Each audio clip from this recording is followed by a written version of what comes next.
social stigma, it was absolute. At the time, the Hawaiian government enforced mandatory segregation.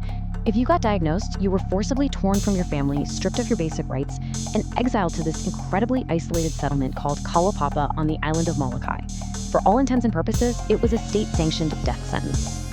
So this was the deeply desperate reality of the time. On one hand, you have these exiled patients completely isolated from society, essentially just waiting to die. And on the other hand, you have the only known remedy of that era, chalmugra oil. Now, for centuries, Eastern medicine had actually used the oil extracted from the seeds of the chalmugra tree to treat various skin conditions. So Western medicine imported it to Hawaii as a desperate last-ditch effort. But there was a really massive problem. In its natural, raw, unrefined state, the oil was fundamentally flawed. And here is why. If patients tried to ingest this thick, sludgy oil orally, the acrid taste and consistency caused severe nausea and violent vomiting. They literally just couldn't keep it down. Okay, so what if doctors tried to inject it beneath the skin? Well, the extreme density and insolubility of the oil meant it wouldn't absorb into the bloodstream at all. Instead, it would just pool under the skin, causing agonizing pain and these massive, awful abscesses. It was essentially like trying to inject thick grease directly into the human body. It was so bad that patients literally preferred suffering from the disease over taking the cure. Section 2. The Ball Method. Enter Alice Augusta Ball. The year is 1915. Dr. Harry T. Hallman, who was a physician working directly with these desperate patients at the Kalihi Hospital in Hawaii, realizes that he urgently needs a brilliant chemist to solve this exact biological problem. So he seeks out Alice Ball. She's only 23 years old at the time, but she has already made history as the very first African-American woman to earn a master's degree in chemistry from the University of Hawaii, not to mention being their first female chemistry instructor. Alice took that crude chalmungra oil and applied incredibly rigorous chemical analysis to it. She realized that the active therapeutic agents, the fatty acids, needed to be completely separated and structurally modified.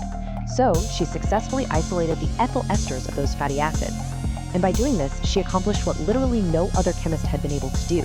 She made the oil water-soluble, which meant it could finally, safely, and painlessly be absorbed right into the human bloodstream. Now, the chemistry behind her breakthrough was just incredibly elegant and precise. Here's how she did it. Step 1, she saponified the oil. She used alcoholic potash to essentially turn it into a soap, which allowed her to isolate the specific chalmugric and hydrocarbonic fatty acids. Step 2, she subjected these acids to an esterification process, basically converting them into ethyl esters. And step 3 was the incredible result: a highly effective, deeply penetrating, water-soluble, and utterly painless injectable treatment. She didn't just marginally improve this oil, she entirely transformed it into a modern pharmaceutical. And the success of her method was staggering, and it was immediate. By 1918, a prominent medical journal reported a truly incredible statistic. 78 patients were officially discharged from the Kalihi Hospital. Just really think about that for a second. 78 human beings who had been condemned to exile, who had lost absolutely all hope, were suddenly freed. They could actually return to their families. They could rejoin society. Make no mistake, the Ball method was a medical miracle. Section 3. The Erasure. But here is where the story takes a deeply tragic turn. Alice Ball never got to see those 78 patients walk free. She never lived to see the massive global impact of her life-saving work. And far worse, the very institution she served would actively betray her. The timeline of this erasure is just devastating. In 1915, Ball develops the method. In late 1916, at the incredibly young age of 24, Alice Ball suddenly dies. Now, the exact cause is historically debated. Some records say it was tuberculosis, while others point to chlorine gas poisoning from a tragic lab accident while she was teaching. But because of her sudden death, she hadn't yet published her final findings. Fast forward to 1920. Arthur L. Dean, who was a chemist and also the president of the University of Hawaii, takes her experimental notes. He continues the production of the injectable extract, publishes the methodology, and then blatantly slaps his own name right on it. He actually calls it the Dean method. And we really have to look at the power dynamics at play here because they were stark. Alice Ball was a 24-year-old Black woman operating in an era of intense Jim Crow segregation, coupled with deeply entrenched sexism in academia. Arthur L. Dean, on the other hand, was an older, established white male who literally ran the university. That intersection of race and gender meant that Alice completely lacked the institutional power to defend her intellectual property from the grave. Dean had the authority, he had the platform, and he had the privilege to simply erase her. And it worked. For 50 years, the global medical world celebrated the so-called Dean method. But the truth has a funny way of leaving a paper trail. In 1922, Dr. Harry T. Hallman, remember the physician who originally asked Alice for help in the first place, he published a paper. And he was clearly frustrated by Dean's blatant theft, so Hallman set the record straight.